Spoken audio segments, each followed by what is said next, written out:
She was the daughter of Spain's most powerful kings. She had a right to the throne, but she spent 46 years locked away, accused of madness. What does a woman need to do to be called a queen? And what's enough for her to be silenced as mad? Joanna of Castile loved, cried, and thought, and for that she was condemned to disappear. This is the story of the queen who never reigned, because she dared to feel too much. My name is Danielle, and if you, like me, feel that behind many crowns there were silenced screams, then you're in the right place. Check if you're already subscribed to the channel and tell me in the comments where you're watching it from. I always read every comment carefully. What you're about to hear isn't historical romance. It's a forgotten record, almost erased, and when history is told with honesty, it disturbs, but it needs to be told. Joanna was born in 1479, in the heart of an empire under construction. She was the daughter of Isabella of Castile and Ferdinand of Aragon, the monarchs who unified Spain, expelled the Moors, and planted the cross in pagan territories. She grew up surrounded by victories, castles, and prayers, but the golden cradle they gave her would soon become a symbolic prison. It wasn't common for a woman to be prepared for power, but Joanna was. She spoke Latin and French, knew music, logic, and theology. She could read, which already made her dangerous, and she could think, which made her even more inconvenient. Her green eyes captivated. Her hair, a vibrant copper, made the court fall silent when she entered. She had presence, oh yes, she did, but what drew the most attention was her mind, a rare lucidity, in a time when thinking too much, especially as a woman, was risky. But even surrounded by such prestige, Joanna never had a choice. She was promised in marriage at 16, not because she wanted to be, but because it was useful, a body with a title, a bridge between kingdoms, and on that bridge, the construction of her ruin would begin. The strategic marriage. There were no flowers or love letters. There was strategy. Her destiny was to marry Philip the Handsome, heir to the Habsburgs, one of the most powerful men in Europe. The marriage was sealed in October, under the eyes of ambassadors, generals, and priests. But no one asked what she felt, because what she felt never mattered. At their first meeting, Philip was enchanted by the exotic beauty of that young Spanish woman, and Joanna, educated in an austere environment, found herself hypnotized by his appearance. Golden hair, clear eyes, seductive manners. But that enchantment would be brief. What seemed like a fairy tale became a prison without bars. The prison of love. Philip never hid who he was. He had lovers. Many. He frequented parties filled with wine and women in the liberal court of Burgundy, so different from the Catholic rigidity where Joanna was raised. She, in love, reacted like any betrayed woman. She cried, questioned, confronted, and for that she was labeled, first as jealous, then as unstable, later as mad. But madness wasn't what she had. It was pain. Pain from seeing her husband publicly flirting with other women. Pain from being isolated at parties. Pregnant, watching from afar while Philip danced with courtesans. And in one of these occasions, while waiting in silence in a cold hall, Joanna went in labor. She gave birth right here, far from everything, close to nothing. It was her second child. His name? Charles, the same one who would later become emperor and leave her forgotten in a dark room. The harshest accounts of the marriage come from these moments, when Joanna, in a fit of jealousy, cut the hair of a court lady that she suspected of being Philip's lover. When she locked doors, hid keys, begged for attention. But when someone has never had a voice, all that's left is to scream with the body. Philip took advantage of this. He used the episodes as arguments to discredit her. He spread throughout the court the idea that his wife had mental imbalances, and that seed, once planted, would never stop growing. Joanna loved too much, That was her mistake. In a world where men could do everything and women almost nothing, loving was a dangerous weakness. And Philip knew this. The love she felt became a weapon against her, a perfect excuse to distance her from decisions, from politics, from the crown. In the world's eyes, she was just an exaggerated, incomprehensible, unpredictable woman. But to anyone who looked closely, would see only someone trying to survive within a marriage where affection was currency for mockery. Infidelity, a decorative myth. Joanna didn't go mad by herself. She was pushed little by little to the edge. And when she began to fall, no one caught her. On the contrary, they called the fall a disease. Gradually, the natural gestures of a wounded woman began to be transformed into symptoms. If she cried, it was instability. If she questioned, it was imbalance. If she begged for attention, it was hysteria. Everything she did to try to save her own marriage was used to destroy her. Joanna's pain became a diagnosis. Useful, convenient, irrefutable. Because when a man calls a woman crazy, he's not the one who needs to explain himself. The court of Burgundy, dominated by Philip's allies, began reporting strange episodes. They said Joanna screamed alone, had fits of rage, distrusted everyone. But it wasn't hard to understand why. She was far from her homeland, surrounded by people who didn't speak her language, and married to a man who humiliated every day. How could serenity be expected? Joanna began to be watched, controlled. The servants had orders to report everything. Her routine was analyzed as if it were an experiment.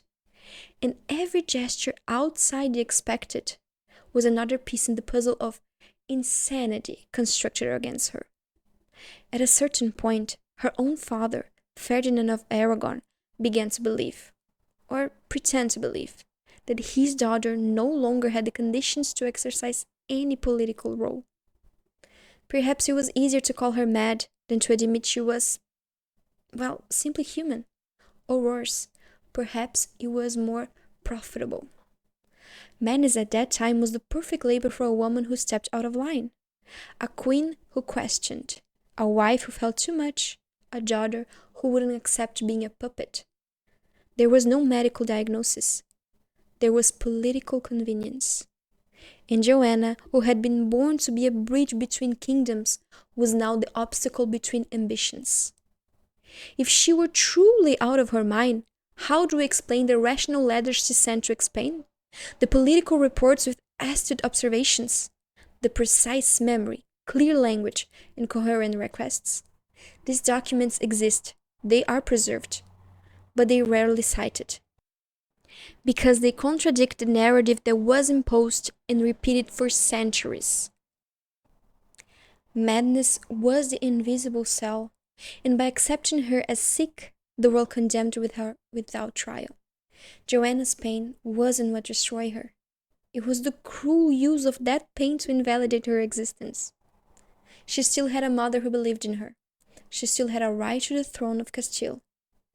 But Isabella's death would change everything.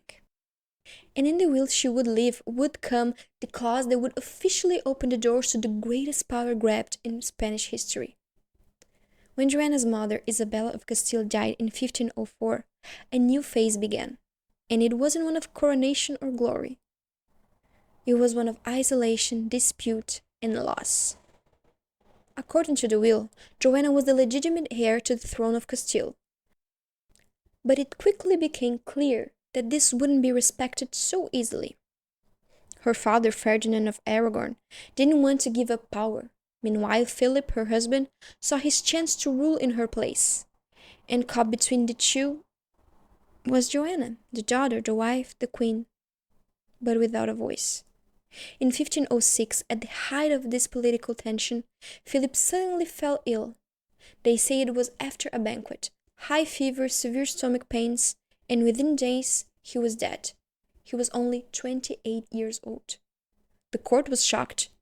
But what caused more gossip wasn't the death itself, but what Joanna did afterward. She was pregnant, fragile, in mourning, but she refused to bury the body. She said he was just sleeping. It seemed like an endless nightmare. And it got worse. She decided to travel with the body through various cities at night, and she avoided any convent with nuns because she said she didn't want any other women to approach him. For many people at the time, this was enough to confirm Joanna was completely out of her mind. But was she really? Could it be that what they called madness was just grief that she couldn't process in peace? She never had space to feel, to suffer, to breathe. So when the man she loved, despite who he was, died, perhaps that body became her last connection to something that still made sense to her. Meanwhile, in the part nobody tells, Joanna continued writing letters, negotiating, taking positions. She still reasoned with clarity. Nobody wanted to see that, because for everyone fighting for power around her, it was more convenient to believe, or pretend, that she had lost her mind. This procession with Philip's body lasted for months, and with each step the story that spread was always the same. She's sick, she can't govern, and she needs to be contained. That's when her father saw the perfect chance to act, and what he did changed Joanna's destiny forever. While everyone gossiped about the supposed madness of the widow queen, Ferdinand of Aragon made a decision. Joanna needed to be removed from the throne, and he would be the man to protect Castile, even if it meant turning his back on his own daughter. But to understand what he did, we need to go back a bit. Before dying, Isabel, Joanna's mother, left a very clear will. Joanna was a legitimate heir. Only if she were mentally incapacitated could Ferdinand act as a regent, and temporarily. In other words, she didn't leave room for usurpation.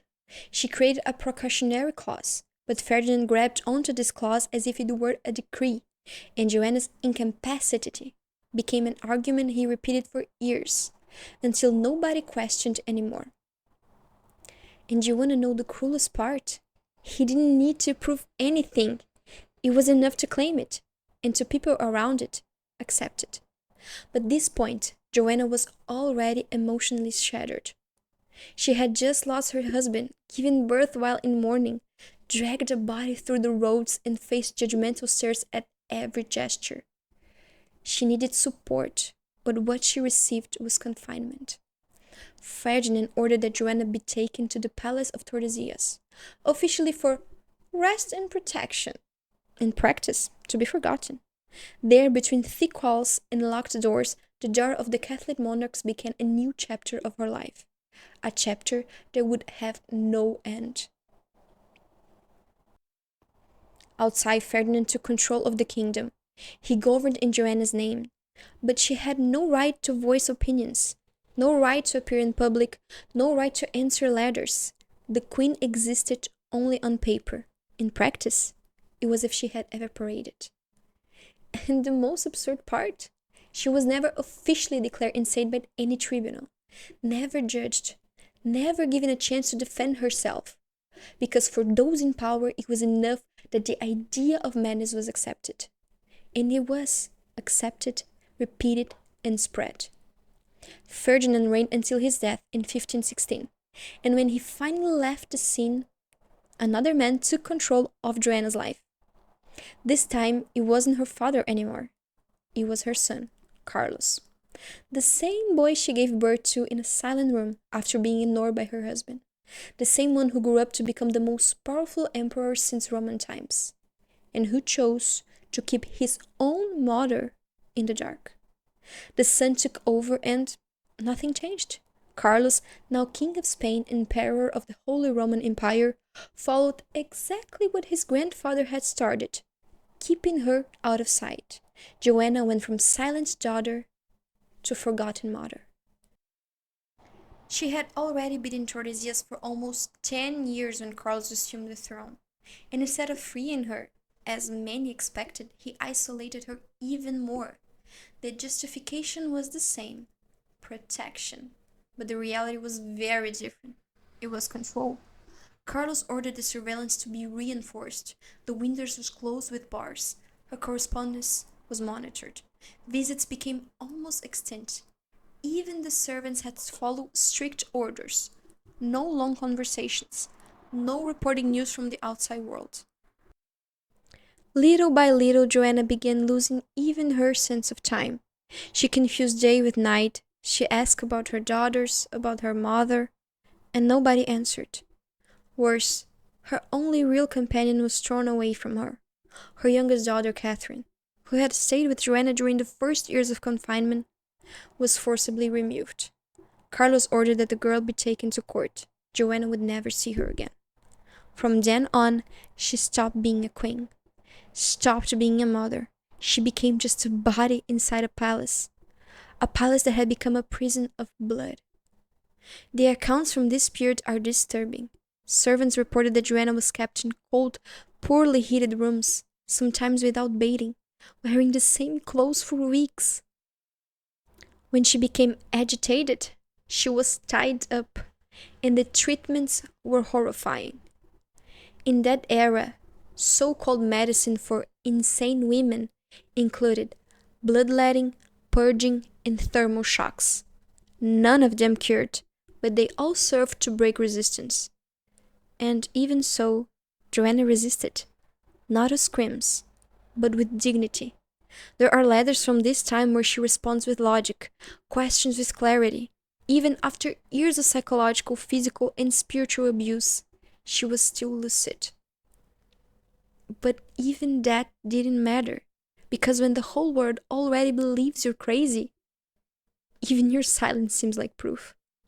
Her father's betrayal opened the cell, but her son's abandonment threw away the key. And however ironic it may seem, the empire that Charles V built while his mother rotted between stones would become the greatest in modern history. New Spain, Flanders, Naples, Milan, America, the world bowed before him.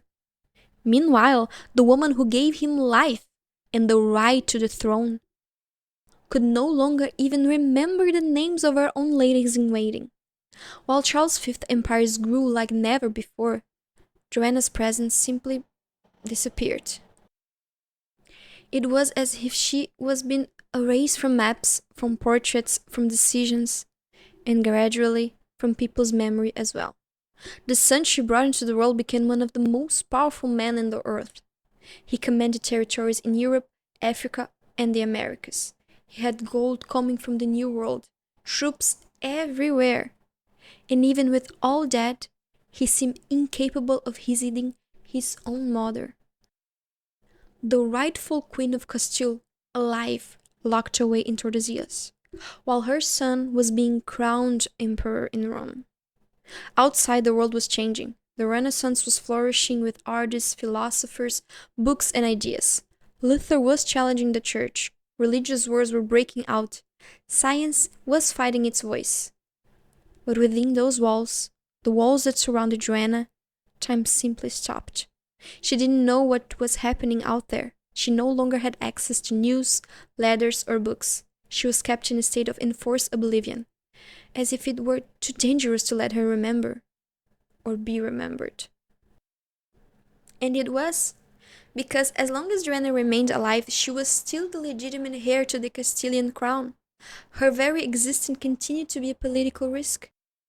So it was better that everyone believed she no longer existed. The control over her was so rigid that it wasn't limited to prison bars. It was emotional, psychological, symbolic. The man charged with caring for Joanna during this period, the Marquis of Denia, wrote numerous letters to the emperor reporting on the prisoner's behavior. In one of them, he says clearly, "Sometimes it is necessary to treat her with severity and punishment. Other times I lie to her, telling her that your majesty is coming to visit her, and thus we manage to make her obey." Lies, punishments, silence. Joanna became hostage to a system that used anything as a tool of domination, even hope. On good days, they allowed her to walk through an enclosed garden.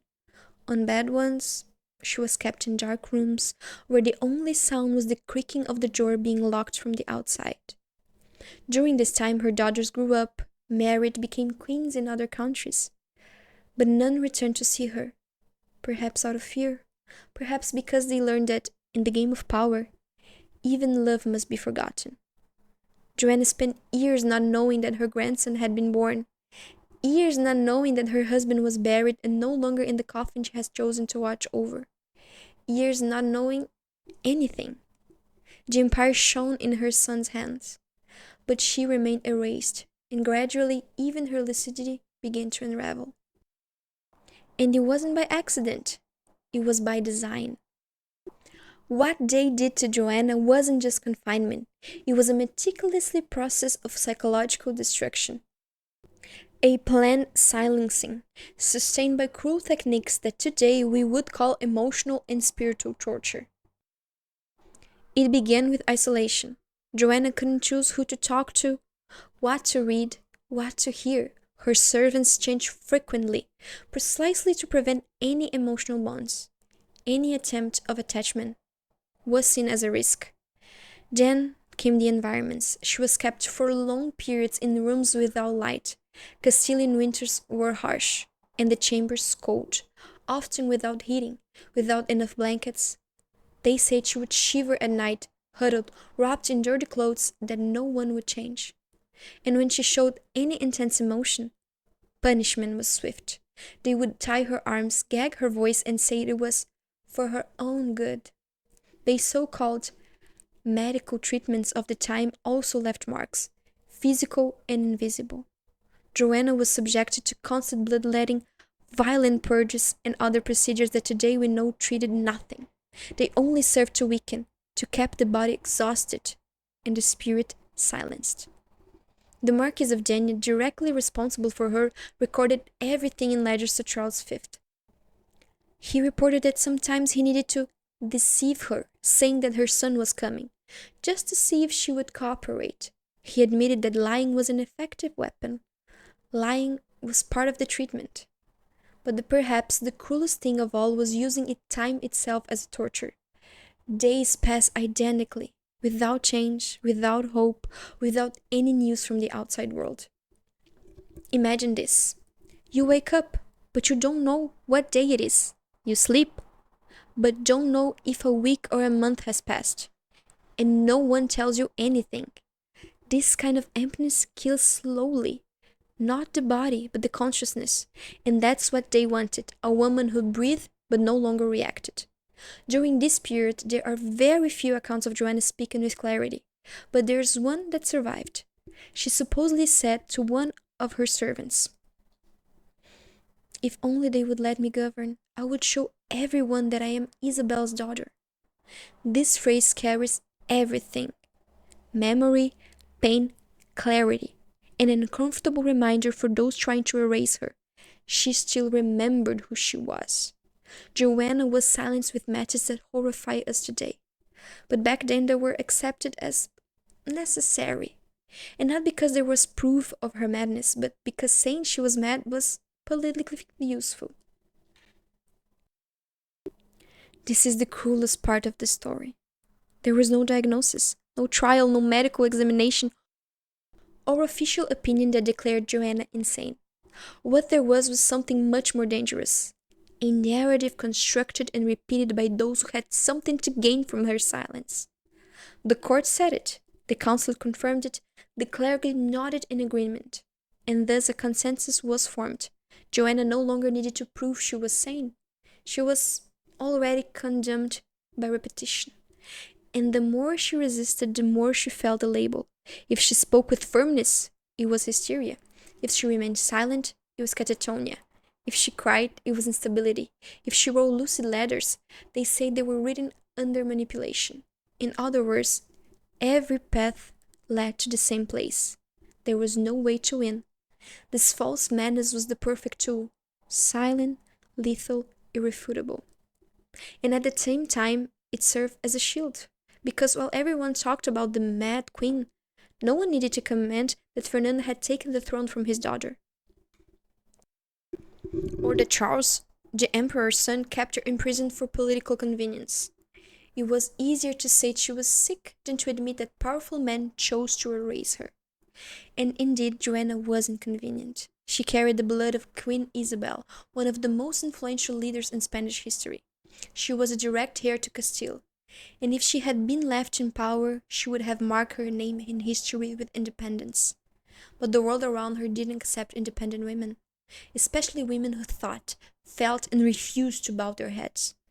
So they transformed all of this into symptoms and called madness what, if said by a king, would be considered tragedy. Joanna became an example of what happens to a woman who dares to step out of her expected role. Queen? Yes, but only in title. In practice, a living reminder that even royal blood can be silenced if it challenges too much. And the most perverse thing is that even when she showed lucidity, no one wanted to see it, because seeing Joanna with clarity meant having to revise the entire story. And that was precisely what no one wanted to do. Not her father, not her husband, not her son, much less the man who wrote the books. But time, it doesn't erase everything. Sometimes it just puts truth to sleep for a while. And with Joanna, the truth always tried to find cracks, small fissures in the official narrative. Fragments of letters, servants' accounts, diplomatic notes. All of this, when gathered together, forms a very different portrait of the woman who became known as the Mad One. Because behind that label was something much more human and more dangerous to the system of that time. A woman who knew who she was. Joanna was Isabel's daughter, and she never forgot that. Even in the darkest moments of her captivity, she would repeat, sometimes in a low voice, sometimes in silence, I am the Queen's daughter. I am the Queen's daughter. I am the Queen's daughter. This phrase, so simple, carries immense weight. She wasn't asking for freedom. She wasn't begging for mercy. She just wanted them to remember that she was legitimate, that she wasn't a mistake or a burden, but a rightful sovereign. During the nearly 50 years she remained isolated, Joanna continued to be used as a tool. Her name signed documents. Her image was invoked to validate political decisions. But her voice, that's what no one wanted to hear. Even so, she resisted in the only way she still could, by existing, and that itself was a form of rebellion, because Joanna was kept alive, but not out of compassion. She was kept alive out of convenience. As long as she served, she was useful, but as long as she breathed, she was also a threat. She outlived them all, her father, her husband, the nobles who watched her, and even her own son, who abdicated the throne and retired to a monastery in his final years. And Joanna, she remained within the same walls, with the same absence of everything, but never completely losing awareness of what happened to her. Her final records show a weakening, ill woman. Yes, but never incoherent. She spoke of God, she spoke of her mother, and she still spoke of the crown that was denied to her. Joanna never reigned, but she was never defeated either, because deep down, her silent resistance, this stubbornness to keep living, even while erased, was her way of saying she was still there. And today, centuries later, her name still echoes, not as that of a crowned queen, but as that of a woman who dared to exist beyond what they allowed. Joanna died on April 12, 1555.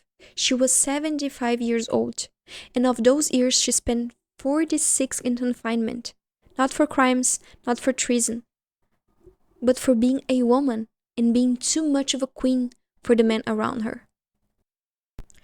On the morning her body stopped, the news didn't spread like the death of a sovereign. There were no royal processions, silent crowds, bells tolling for her. There was only the fulfillment of protocol, cold, quick, discreet, as if even in death they wanted to keep Joanna invisible. She was buried in Granada, beside the one who hurt her the most, Philip, and near the remains of the parents who, once upon a time, made her a symbol, only to erase her later. But Joanna didn't die just once. She died bit by bit. She died when she was separated from her daughter. She died when her letters were censored. She died every time they opened her room's door, not to free her, but to watch her. She died when they lied that her son was coming to see her, just to manipulate her a little more. But even with all these daily deaths, Her true death was orchestrated by history. Because what hurts most is realizing that for centuries, what was recorded wasn't what Joanna lived, but what they said she was. And even today, many people still call her that La Loca, not Queen, not Joanna of Castile, just the Mad One.